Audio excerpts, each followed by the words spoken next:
বিসমিল্লাহির রহমানির রহিম। পাফে বাফ রসানা আছে পুলিশ প্রশাসন হই আছে পুলিশ কোনো প্রশাসন নাই।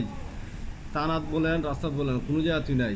এই যে মানুষগুলোরে অন্যায় অত্যাচারভাবে হয়রানি করছেন, আজকে নিজেরা ওই বাংলা মারি তাহার সত্য শান্তি নাই, অশান্তিতে ঘুরতেছেন কেন ভাই? এত জুলমাতে করছিলেন মনে আসেনি আপনারা? এখন দেখেন দুনিয়াটা আসলে অনেক বড়, আর ম্যাপ দেখলে হাতে মুড়ি দেখে পাপ কোনো সময় বাপ কেউ ছাড়া না। আজকে তোমাদের এই আচার আচরণে আজকে তোমরা নিঃসঙ্গ হয়ে গেছো।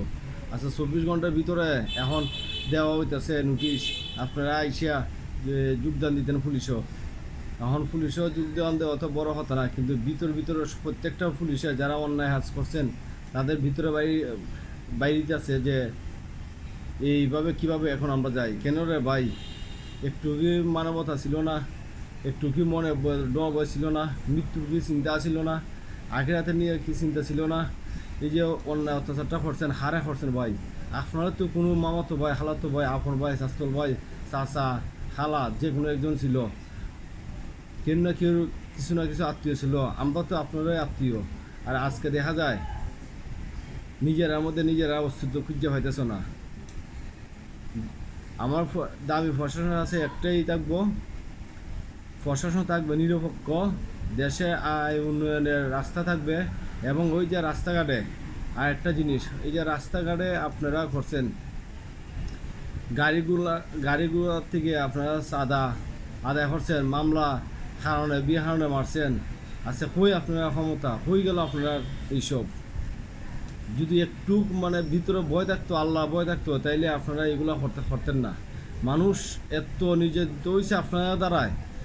প্রধানমন্ত্রী সরকার কাছ থেকে যে পরিমাণের কষ্ট পাইছে না, এর চেয়ে বেশি কষ্ট পাইছে আপনার কাছ থেকে। এখন প্রশাসন যাই তৈরি বা প্রস্তুত নিতেছেন বা যোগদান করতেছেন, যারাই করতেছেন তাদের কাছে আল্লাহ হচ্ছে দাবি থাকবো এই মানুষগুলোর প্রতি আর যেন অন্যায় অত্যাচার না হয়, এদিকে যেন দৃষ্টি রাখা হয়। আর আল্লাহ আর আমার দাবি এখন একটাই, লাইভে আসো, যারা যারা এগুলো করছো সবার জাতির কাছে মাফ চাও, আল্লাহ কাছে মাফ চাও, আল্লাহ মাফ করতা। আমাদের দেশে মানুষ যারা নিজে তৈছে তারাও মাফ করতো। এই বলে সবাই আসো এবং দেশ গড়ার স্বপ্ন দেখো, দেশকে কিভাবে এগিয়ে নেওয়া যায় সবাই মিলেমিশে একসাথে একজুটে কাজ করো।